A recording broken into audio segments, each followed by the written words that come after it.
Hey guys, what's up? Welcome back to another video, and today we're going to be doing a 4-inch quad build, and I've already done a separate video going over a quick overview of all the parts that I'm going to be using here, so we can just skip that and get right into the build. Alright, so first up we're going to start by mounting the motors to the frame, and now these motors are clockwise and counterclockwise threaded, so we do need to pay attention to which nuts and which arms the motors go on. So this is the front of the frame up here. And this motor here, you can see I've already started to put it on the arm because I apparently forgot that I wasn't recording. This one has a black nut. This one is a counterclockwise thread. You can see it tightens to the left. And the way you want to figure out where it needs to go is just have it loose and then hold the nut with your hand and spin the motor. So this motor needs to spin clockwise for it to self-tighten, and since I reverse my props, the two motors that spin clockwise are the back left and the front right, so anything doesn't get flung into the camera up front. So that motor is going to go here. I'm just going to use the supplied screws with the tiny little 1.5mm, not 2mm hex head, and just put some blue Loctite on there. Always do that for my motors, and just snug them up.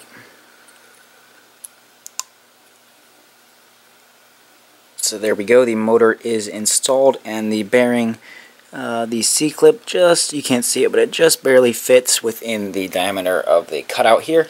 And just real quick, if you are using these motors, be careful because the screws that they come with are actually too short, and they only stick up about like 1mm through 4mm carbon. So these are 3mm screws meant to be used with 3mm arms. So I had to go get some screws that I had with my Brother Hobby tornado motors. You can see, maybe, hopefully, that they're a millimeter or two longer. So definitely be careful about your screw length here.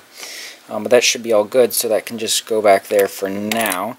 I might end up heat shrinking these, I'm not sure yet.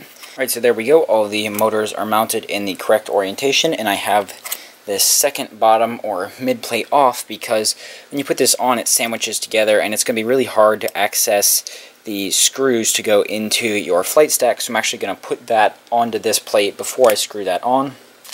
So we just take our M2 hardware that I'm going to be using. I'm going to put the standoffs that came with this flight controller together into this. Stuff's so tiny and fragile you don't even need a screwdriver to put it together. Just pressing it with your finger is enough to keep the screws from turning. Alright, so there we go. The standoffs are in place. So now I'm going to go and pop this plate on just like that. Get the wires out of the way. And I'm just going to leave it as is for now. I can put the standoffs and nuts back on later. But now we can put our 4-1 ESC on, but I need to see which way goes backwards. So if I just line up the pins, this way is forwards. Interesting. So it actually looks like they want you to put the battery leads out the side if you're looking at the flight controller orientation forwards. So, and there's no real way to put stress relief on your battery leads here, so I guess that's how I'm going to roll with it. So I'm going to install it like that and solder everything up.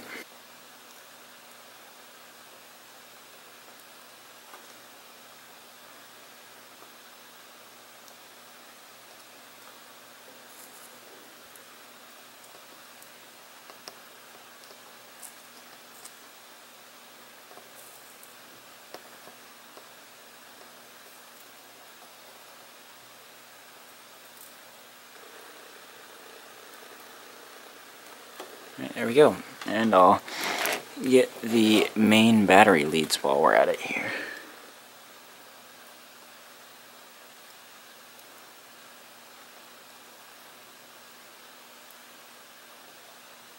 Perfect.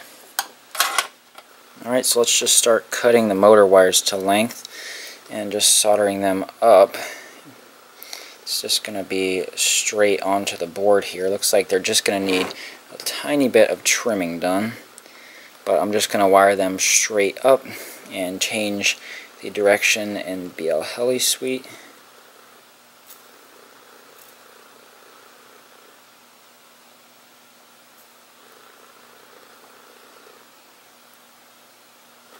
Straight up. Very simple. Be careful that you don't melt your standoff with your iron.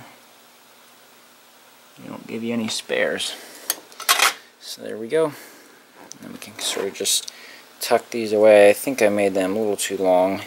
Alright, so there we go. I have all of the ESCs soldered up, as well as I installed an XT60 pigtail. And I use an XT60 because I don't think an XT30 will provide the current that a 4-inch build needs. And I use 16 gauge wire. That's the thickest wire I would go. And the battery leads coming off the side here, there's really not any great place to put this guy. I just sort of put it here and strapped it to the arm, so hopefully that'll give some stress relief there. I'm really not that happy with how this turns out, but there's just not that many good places to put it that I can find.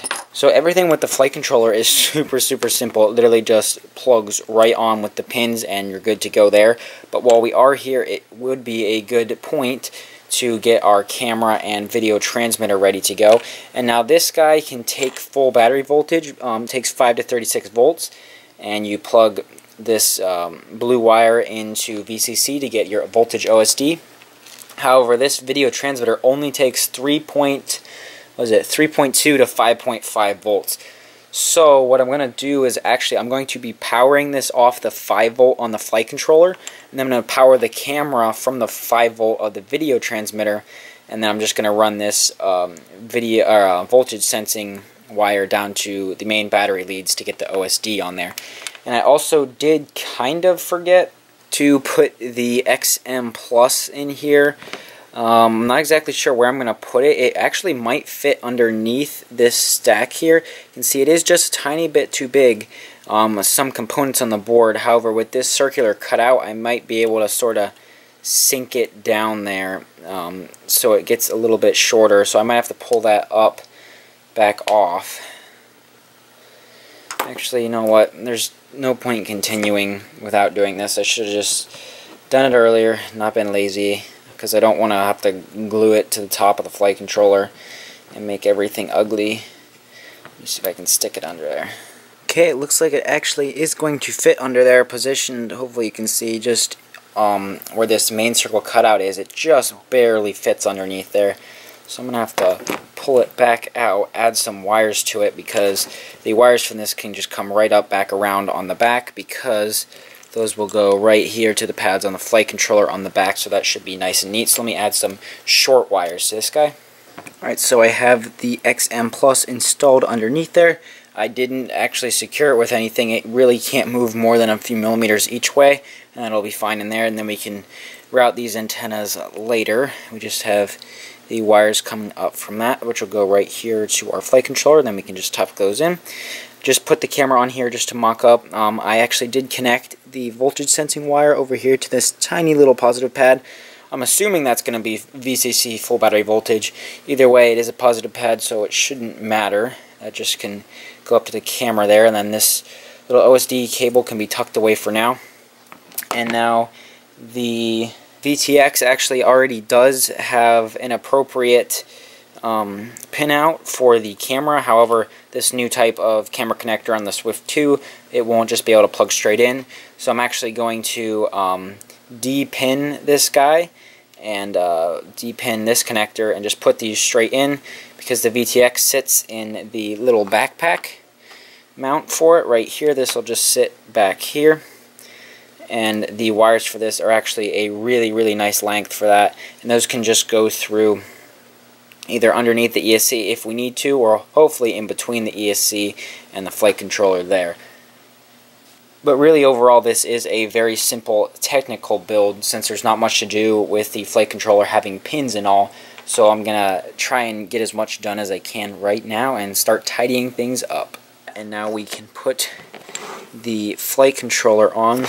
So it should just be as simple as pushing, make sure the arrow is forward if you orientated the ESC like I did.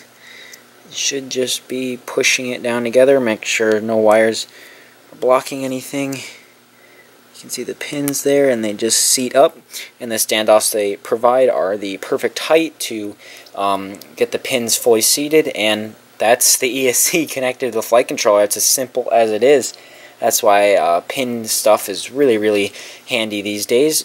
Alright, so the last stuff that I just said, completely forget it because I screwed up. I completely forgot that this flight controller has an OSD and you need to run the video through the OSD to use it.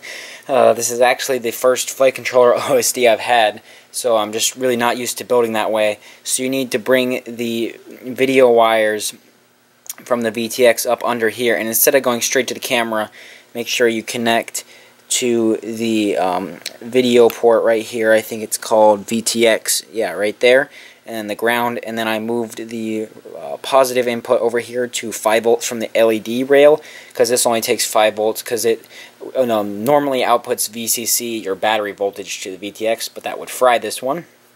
And then I just depinned the connector so I could still use that blue voltage wire that I put underneath there to get the OSD for the camera, although I'll be turning that off anyways. Completely forgot once again, but you know, learn every time you build something new.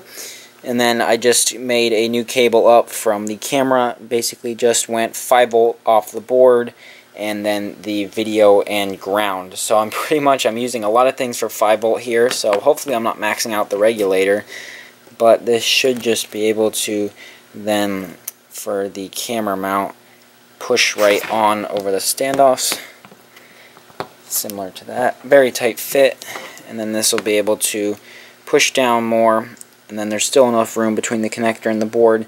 That's just some loose wires there that can go down more to angle it up, similar to that. And really it should just be then taking care of these receiver antennas for mounting, putting the top plate on, and we should be go. So you need to see that, so let me finish it all up. And there we go, the antennas are mounted. Sort of just ran them back through, stuck the camera on, and then I heat shrunk them to the zip ties there. So very lastly, let's just get our top plate on. And something that you might want to remember before you completely finish your build that's as tight and as crazy as this one was, is to bind your receiver. It's going to be so annoying to tear this guy back apart to bind that receiver. Always remember to bind your receiver before, and flash your flight controller if need be. Alright, so it's completely finished minus props. Just get a quick look at it. You see we still have plenty of stack height up there. Camera fits up there just fine. Very well protected in there. Can get nice angle, and if you drop it more, you can get more angle. Everything looks pretty good, so let's just put on some props.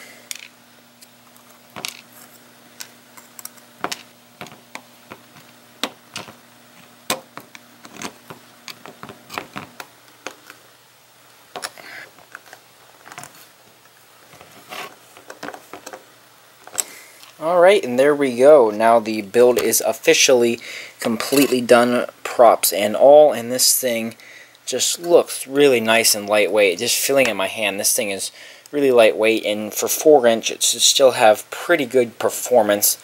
So let's actually take a weight on this guy. Let's play the weight game. So the overall components of this is very light, but we do have heavy, I think these are almost like 18-gram motors, something. These are ridiculously heavy motors for something this size. So I'm gonna guess 168 grams. Let me see if I can get the XT60 on. Oh my goodness, 169.2. Am I on point with weight guessing or what?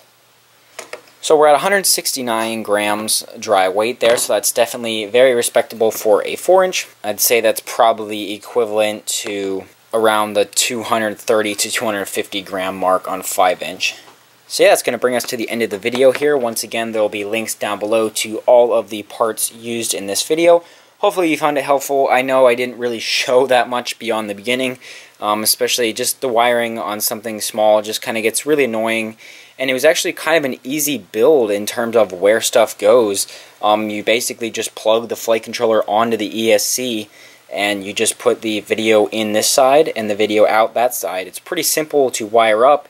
It's just really tiny wires, really tiny stuff that takes a while to get it in the right position, so it doesn't really make for good filming, which is why I didn't include a lot of that. But hopefully you enjoyed it. Once again, links down below. Please subscribe. Stay tuned for the flight videos that's coming soon. Very excited to see how this performs, and I'll see you in the next one.